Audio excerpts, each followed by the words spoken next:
আসসালামু আলাইকুম রহমতুল্লাহ বরকাত। সম্মানিত দর্শকবৃন্দ, আমরা কওমি মাদ্রাসার সিলেবাস নিয়ে কথা বলছিলাম, কি কি পড়ানো হয়।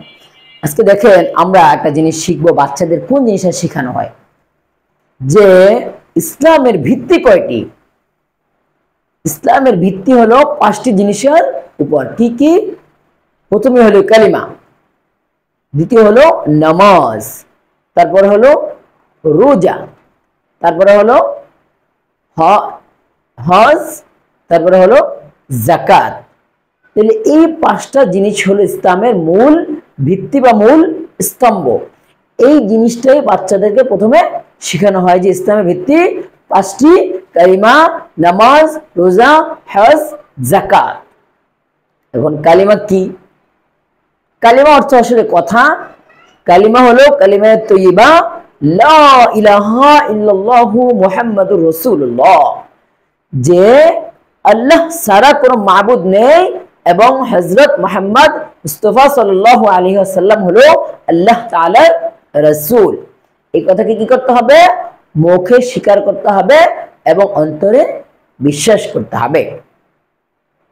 এটা হলো কালিমার প্রথম কালিমা। তারপরে আরো কালিমা আছে। দ্বিতীয় কালিমা হলো কালিমায়ে শাহাদাত।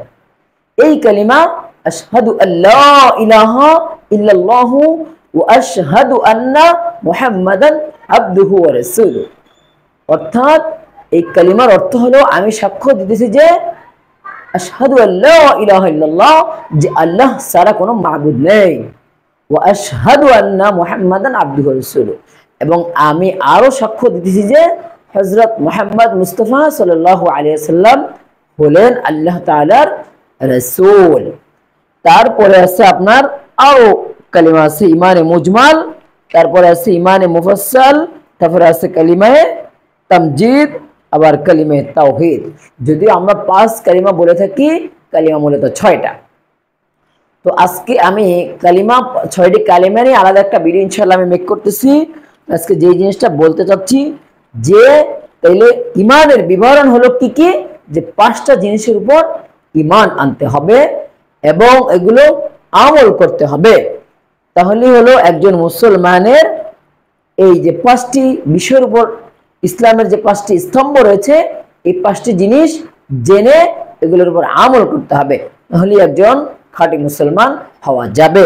আর এই জিনিসগুলোই কোমলমতি বাচ্চাদের ব্রেনে ঢুকিয়ে দেওয়ার জন্য এই মাদ্রাসা শিক্ষা ব্যবস্থা। সুতরাং বোঝা গেল, আপনার বাচ্চাকে যদি ধর্মীয় ভাবে পরিপক্ক করতে চান, মাদ্রাসা শিক্ষার কোনো বিকল্প নেই। আসসালামু আলাইকুম রহমতুল্লাহ।